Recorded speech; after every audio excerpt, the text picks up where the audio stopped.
It's not. I didn't write it. It's live. Yeah, wait for it to load on the page. What's the title?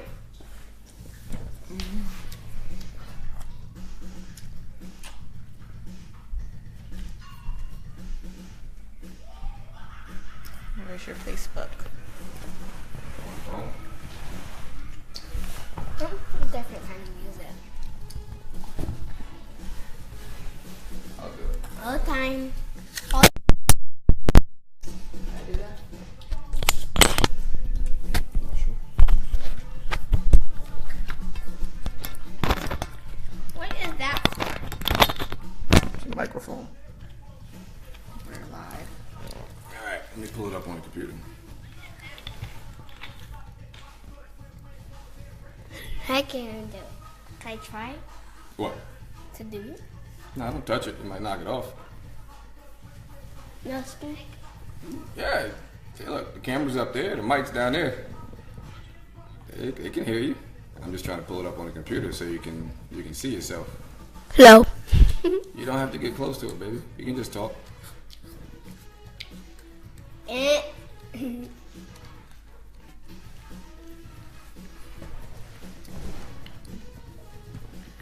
No, actually, not a video. I just saw me.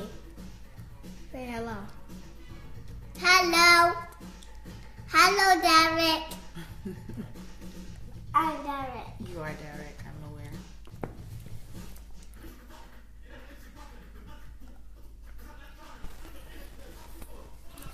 What you trying to do? Just checking out some features and stuff. Get started. Talk, family. can't You ain't gotta hear. wait for me. I can't hear people. You don't need to hear people. You can hear yourself. People will sometimes write to you, so when they write to you, you'll know they're there. All right, kick us off, Daddy. Nah, it's your job today. I did all the setup work. No, I like when you kick it off. Listen, we can't become a parent if we can't become united. It's your turn. Well, we want to welcome you to episode 2 of Becoming a Parent. Today we're going to talk about redefining reality, how children inspire change, and we're going to focus Don't on hit 3 nothing, main right? areas, which are health, culture, and career, and to share with you some of the ways in which our family has changed over the journey of becoming a parent. Since we first had Sanaya, and now Little D, and another one on the way. So with that, I'll turn it over to Derek Jr. Look, D, don't hit the table, bro. to talk about health, I didn't catch anything you said. how our reality has changed since we've had these little ones. Yeah, we can't focus at 3 all. areas. There's no such thing as having Health, culture, career. attention. Everything gets distracted and pulled a million different ways. Health, culture, career. How can y'all pick a spot? You gotta sit down, Naya. How honest am I allowed to be? You can be as honest as you want, Naya. You know you gotta filter me sometimes. Uncle Hold on. Jamel says, "Hello, Bass family." Say what's up, Uncle Jamil. What's up, Uncle Jamil? What's up, Uncle Jamil? Health brings me back to. This is probably secretly, honestly, the biggest reason why I actually switched careers. I'm pretty sure. Right on the surface, I think the fact that I didn't enjoy what I was doing, that's there, and that's readily apparent, but the real reason was the health. We had slipped into a mode, can I call it, of convenience? Like, Sanaya was born, and her entire diet consisted of the easiest options that would get us to work the fastest, the quickest. So she would eat frozen pancakes from the store for breakfast. You remember that? The little maple syrup circles that you used to have, or like the waffle French toast version. Anything from Eggo in the freezer aisle was breakfast. Lunch generally consisted of do you remember what you used to have for lunch when you were in the first school? Pasta. Nah. Your staple meal was ravioli. yeah. Pasta. Okay, frozen ravioli, frozen chicken nuggets. I just had Rolly Lolly. Yeah, whatever you Really, say, really? roly-loly. French fries. The dinosaur-shaped one specifically, because it was all white meat. Like that was the good stuff.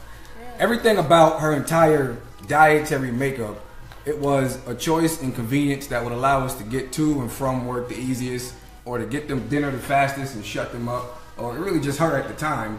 And at some point, it like she was headed toward. I don't want you to hit the table. At some point, she was headed toward a path. I'll say it, obesity. She wasn't there yet. She kind of looked the way she did now, but when you eat those foods for too long, I mean, you end up looking like me, right? And I didn't. Despite the degrees, despite the education, the knowledge, the jobs, the salary, none of that shit mattered if we didn't have a healthy child. About this one over here. Yeah, you don't speak English. None of it mattered if we didn't have a healthy child, man. If we weren't doing the best that we could to give life to the things that we brought life to, or at least that we brought into this part of the world. And that realization, I mean, accepting something like that as the stereotypical man in a relationship, the provider, right, the one that's supposed to blaze the trails and all of that I couldn't sit with that for much longer. I mean, when I connected the dots that the trajectory she was heading on was one that it would have destroyed her life. That kind of broke me, and that was one of the biggest sparks to changing the career. Not as a direct fix for that, but as an entire overhaul of a lot of the stuff that we were doing. So the journey started by becoming a vegan. And Derek likes extreme, so we go from like eating pork ribs on Monday to Tuesday. And I said going to boat. Right, to Tuesday eating nothing but And I lettuce. said going to boat, That didn't work so well. Yeah, I don't do well with moderation, so generally all or nothing. Mama said eat go to the boat. No. What? And Mommy says he's not. We are not. See, he don't pay attention to this part because he was born into the vegan life. He came in on home cooked food all day long, amaranth for breakfast and quinoa and beans for lunch. He didn't know anything, and it's been a roller coaster. I'm not here to be fake and act like it's all perfect. We had a good year where we were like triple OG vegan mafia. You don't put anything that was non-vegan life. GMO. I'll say not even. GMO. That's right. We ain't want no GMO. It was all plant-based. Not even some of the things vegans eat. We were pretty strict for about a year, and then the roller coasters started to happen. And I think we're back on that upswing now, where I think for about a month and a half we've been focused. Well, things go up and down. There's like little cycles and patterns in life. And so we were doing really good with eating right, and then we weren't for a while. We kind of went down. That's the roller coaster. And now we're coming back up. Creeps back in. Yeah. Pizza. Mommy loves pizza. Nah, it's a topic I'm trying not to start preaching about, but it's something that's really important. All this revolution talk, all of this let me be great and change my. Where you gonna go if you ain't healthy? What are you gonna do if you don't have your life and your health? And I'm not here to put veganism on you or anything like that. Do your version of health, but if you're not moving toward that, nothing else matters. What legacy are you gonna give to your children if you ain't here to give it to them, right? What lessons are you gonna teach if you're not around to teach them? So the health was a big part of it, and for me. Again, they redefine that reality simply by them being born and not being able to do all the other stuff that I was doing, like what'd you call it, pork ribs? Yeah. What else? I would say health-wise, I don't know that having these little ones necessarily inspired it, but I definitely feel more motivated now when I'm working out with my coach, or if Sanaya walks into the gym and she sees me running on the treadmill or doing crunches or push-ups, like she gets very competitive, one, and two, she's like, go mommy go, and so it makes me feel really good, like I'm setting a good example for both Sanaya and Derek to know that that's something that's important. It's not to say in my family growing up, like, yeah, my aunt had like the workout tapes and like the stretchy bands where you do a little of this, a little bit of that. And I forget the white guy that had like the really tight shorts and like the big hair. forget his name, but my aunt loved him, and like she always had all his videotapes. So it was something I know you're talking about you too. know, I can't can see him in the. Is it Richard something? Richard Simmons. Richard Simmons. Yeah, Richard Simmons. That was her go-to for working out and health. And so it was something that was mentioned and referenced in my childhood, but it was not a focal point. And so I think not only do I want to do that to maintain my health so that I can be here to leave a legacy behind for these two and the one on the way, but also inspire them to know that this should be an important component of your life. Yeah. That's part of that health. No, it's priceless for her to recognize when she's not in a good mood and to say, you know what, I want to go eat a red apples because the red will make my blood feel better. Like, even if she makes absolutely no sense whatsoever with what she's saying, the fact that she's creating associations with the food that she's eating and the literal biochemistry in her body, that's priceless. Like, I never had that kind of relationship with food personally. No, don't kiss me. It's the kind of thing that, you know, what's the purpose of creating life if you're not going to start them off on a higher platform, right? What's the point of this generational thing that we do if we're not going to keep giving each successive one a leg up? So if the leg up that we can by far give to them is the ability to be to know health at levels that we never even knew it, to me that's a win, man. That's a win on any day, any given day of the week. So real important, and that was a huge change. It still is. This is an ongoing progress, struggle, battle, project, initiative. Yeah. But every time we fall back, it's that contradiction, right? You can't preach to them. You need to eat your vegetables. You need to eat your fruits. You need to do all this stuff. You can't preach that to them and then turn around and order Wendy's and McDonald's. What we call it? Dingies and crack Donalds. It don't work. We are literally modeling it for them, and that's true, especially true in the area of health. Okay, thank you. So I think we should move on to culture. Move us on. So I would say within culture, kind of centers around our culture, our history, and our identity. And I think this is one of the ones that really hit home when we became parents. Just thinking about back to my childhood, one of my favorite times of the year, I think almost every child probably, was around Christmas time because of the spirit that everyone got into, you know, the decorations that were put up, families would come together. And, you know, as we've gotten older and we're trying to teach our children about their culture, about our culture, there are certain aspects of Christmas that aren't necessarily our culture. There are certain aspects about Thanksgiving or Halloween or any of the other holidays that typically are celebrated that aren't specifically our culture. And we started to feel like, well, there's a void there. And so we gave a lot of thought to, you know, how can we fill that void, or what are some of the traditions that we want to instill in our children going forward? And so I don't know if you want to talk about like the Black experience, and then we can talk a little bit about what we did this year. You sure I'm allowed to? Yeah, go for it. Thank you, baby. Everything you're saying is like, it's spot on, and this is in no way a knock to family, right? There's a difference between tradition and culture. Well, traditions usually lead to cultures. But what I'm trying to say is that the things that we're trying to push for, they're not meant to take us away from what brought us here. But again, how do we get to another level? How do we get to the next level? And for me, probably indirectly or at least subconsciously, like the health, that was a deliberate change.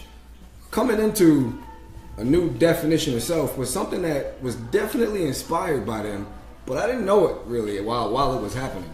Right? Every time I would say, you know, Naya, get your black behind over here, Daddy. I'm not black. I'm yellow. And me, I love logical debate, so I got no choice but to pause and acknowledge the fact that you're right. I'm brown. You're right, or brown, whatever color we would call ourselves. The point is, there's so much more to our identity as people than just that label. And I didn't know anything, honestly, to teach her, right? I never paid attention to history. I know why, but I never paid attention to history coming up in school. Subject I hated the most. But that's literally all that we talk about now. How do we establish a language to describe ourselves? I think the first part of it was probably accepting that we didn't know. Hey, D, hold on, man. My voice can't project like yours. Pay attention. You should be listening. Right? We having to admit that, Sanaya, we might not know our nationality. Right? Our history as a people might be just mired in confusion to the point where we really aren't sure who we are. And you could either be defeated by something like that or just start redefining and recreating that reality. So get into a place where she knows her history going back thousands of years. I'm not talking about slavery, right? That's not history. That's damn near yesterday in the scale of the amount of time we've been on this world. So how do we start? That is where a lot of people like to sort of start our history, but we think it's important, especially for everyone, but specifically for our children, to know that that's not where Black history started. Yeah. Although even some of our very senior people in the world think that. Yeah. I mean, look, go into the museums. What they show you, right? The brand new one they opened up in D.C. What's the main exhibit there? All this stuff that happened way before slavery is a part of our history, is a part of our national makeup, and they kind of inspired us to take the onus and the responsibility for wanting to teach them about that. Clearly, we can't rely on school, right? Clearly. In our family circles, that's where we rely on the people that were here for them to learn about themselves, but who they are isn't just generationally speaking. It's a historic thing, and just trying to own that responsibility to teach them who they are, to describe them in ways that perhaps don't sound like crayons in a box. I'd hate to be that blunt about it, but it's real talk, man, and you know, she's not going to learn a lot now, right? We got a nice. These are Aries, so keeping his attention longer than 2 seconds, forget about it. We've got timelines across the house. We'll do YouTube sessions where we'll sit and watch some good teachers talking about the topic, but this journey, this spirit to really come into it. I mean, even you with the last D, hold on. This is. Come on, move out the way. Tonight, give it to him, please. Just let him go. Let him win this one. The Kwanzaa celebration. A lot of that came from the same spirit, right? Yeah. So it was a way for us to have a holiday that was centered around sort of the Black experience or Afrocentric, something that the children could relate to. They had at their school a holiday, holiday celebration. We celebrated Christmas. They highlighted, I want to say Diwali. They also highlighted Hanukkah. And I recognized that there was nothing around Kwanzaa, although to be fair, at the school they did have a day where they read books about Kwanzaa or did a Kwanzaa activity. We did. But that really, you didn't? Well, in Derek's class they did. But it definitely stuck with me that was something that I had once celebrated with my mom when I was very young. I hadn't continued to celebrate it because it wasn't something that my family necessarily picked up when she passed away, but it was something where it helps to inspire pride in your culture and pride in who you are.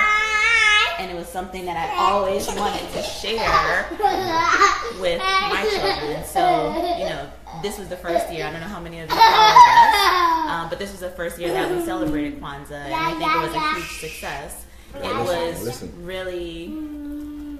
really fulfilling to hear my children running around saying Kiswahili terms or being able to identify the different items that are on. You're just being loud for no reason right now. The different items that are on the placemat. And so, that was an opportunity for us to really introduce that to our family. It's a special thing and a tradition that we want to uphold going forward. Muhendi, what's the Muhendi? You remember? So you gotta put me on the spot, man. The corn. And what does the corn represent? The crops. Those are part of the crops. But what does the corn represent? The children. What are crops? Well, we can talk about that later. But the point is, under this umbrella of defining our culture, is finding ways to create new traditions that we can pass on to our children and their children and so on and so forth. But something that's centered around sort of this African in America, Blackness, however you want to label it, but something that speaks specifically to them. Yeah, and it transcends so-called Black, right? Whatever your history, your nationality is, it just so happens that Derek. other cultures have a better system for educating their children, I think. But whatever yours is, the point is being deliberate about how you define that, especially for your kids, for yourself, and especially for your children. Yeah. I would say the one other thing that comes to mind when I had Sanaya was when she was born. She was very much so had a very bald head. I'll say, and I remember talking to all my friends about, you know, am I gonna have to get her extensions? Like, when is her hair gonna grow in? And as you can see, like, there's no trouble there. But again, once she actually had hair and it was time to actually start to style it, something that I recognized about myself was I didn't want to have a black daughter that looked to me, someone with relaxed hair, and felt like my hair does not look good unless it's straight. And don't be fooled right now. Like, it's straight right now. Yes, it is. But that's not because of relaxers, because of flat iron. Facts. And part of why I decided to sort of make the transition to natural was I wanted my daughter to know that our hair is beautiful just the way it is. Yeah. We're actually at an advantage because we can wear it in a lot of different styles. I can have it in twists one day, I can have it curly the next, or I can have it straight the following day. And so, you know, something that was important to me on that journey was, one, you know, for myself, reminding myself of those facts, but even more importantly to me, making sure that my daughter knew that she is beautiful just the way she is, and there isn't some standard that she needs to live up to. I remember when Frozen came out, every little girl loves Frozen. Every little girl still loves Frozen. But she wanted, oh please, you were all about, what's the princess name? Elsa. All about Elsa and her long blonde hair, and she wanted like the blonde ponytail, and it like hurt my heart. It was for Halloween one time, and it hurt my heart, but I'm like, okay, it's not that she thinks that that's what defines beauty, but still at the same time, it's like, no, we're going to make sure that you know that mommy's hair is beautiful, your hair is beautiful, just the way it is as well. But it's just those sort of subtle things that happen where, not that you need to counteract it, but you also want to make sure that there's a balance. She sees that this Princess Elsa is beautiful, but also Princess Anaya is just as beautiful. Princess Anaya. Or Queen Mommy. And it's not like there's some. I'm hesitating because actually, no, I'm not going to say it.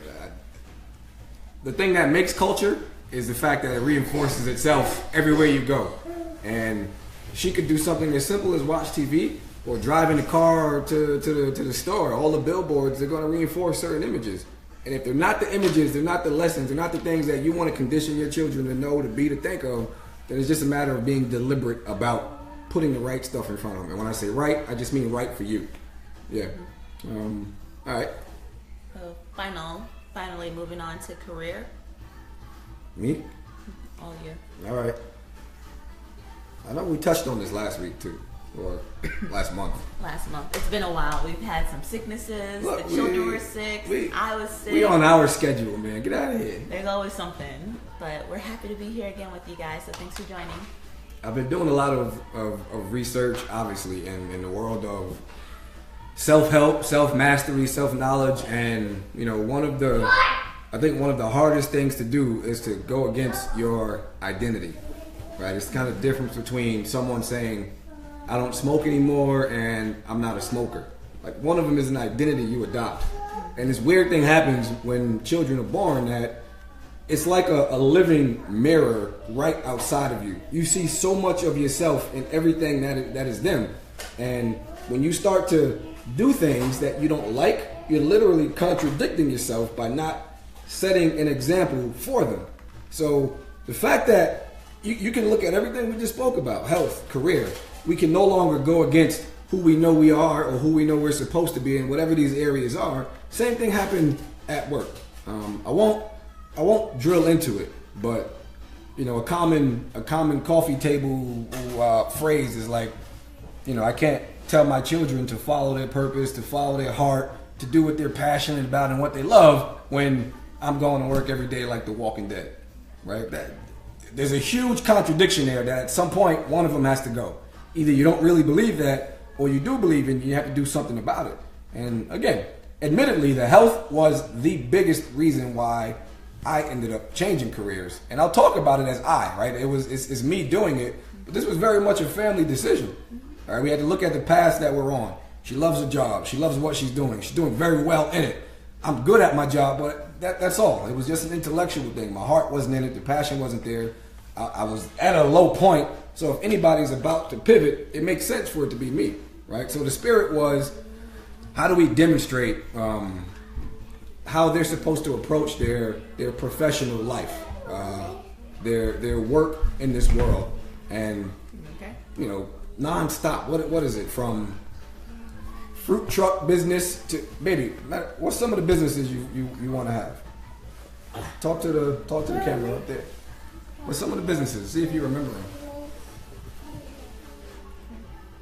Card business. Card business. What else?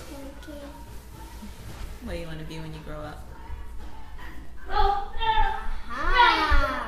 star. What else? And a farmer. And a farmer. A rock star farmer, you called it. Yeah. She doesn't realize it, but you know, she'll babysit her brother and open up meditation centers, and you got to pay 50 cents to get in.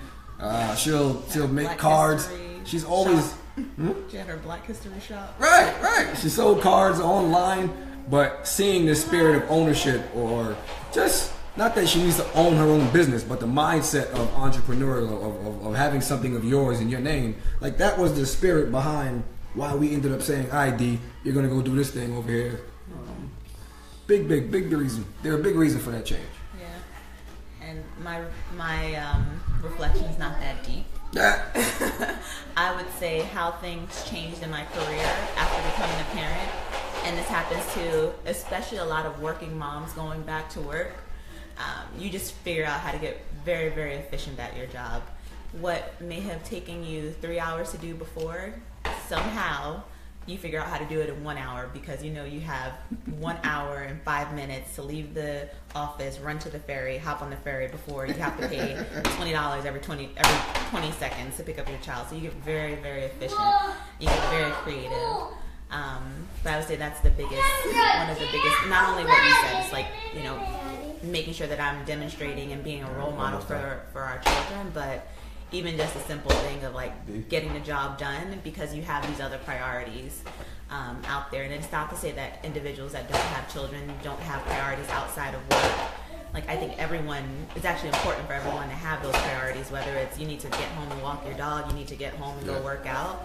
But I think that was something for me personally when I went back to work, was like figuring out, okay, I still have this big job, I still have these important deliverables for work, but I also have this important job and these important deliverables at home, and figuring out how I was going to make all of that work. And there's no secret. Like, I get asked that question a lot, like, how do you do it all? And my answer is always, well, I go to sleep and I wake up and I put one foot in front of the other, and I just keep repeating until it's time to get back in bed and do it all over again, and hope that things fall into place while I'm walking. I like that. Yeah. So Can I share something else that I saw in you? yes. Yeah. Go for it. I think as a mother, you get a certain level of authority and power that you don't necessarily experience until you have a child, until you have the responsibility for life. And especially in this home. Like, in this home, she's the queen. She's on top of the top. Right? I'm second to her. And so, you know, she kind of gets, I think we try to fill her up intentionally with a level of power so she can know how awesome and great and everything that she is, and at the same time she's experiencing it on her own just by virtue of her role. So I think when you started, especially with two, maybe it took a while to marinate when Nadia was by herself, but with both of them, when you walk into that office, I can see it in your swag. I can see it in the way you talk to people, the way you describe situations. You're like, I think you're really feeling your power, and there's nothing more inspiring for me than to see you come into your own power, even grow into it more. So I'm excited to see if it gets exponentially there with the third one on the way. We can stop at 3. What? If it works with 3, imagine what you'll be with 5 children. You can CEO of America. Yeah, sure. Anything you want. I mean, anything is possible. So, Cool. all right. Well, Derek, anything you want to say to the people before we head out? Right there. Come closer. They can't see you. Go ahead. No, I have to finish doing my Okay, animals. can you say thank you for joining us? Thank you for doing that. And you say, see you next time. See you next time. Facts. Peace. All right. Watch out. Get off me, you big girl. You get tissue? No.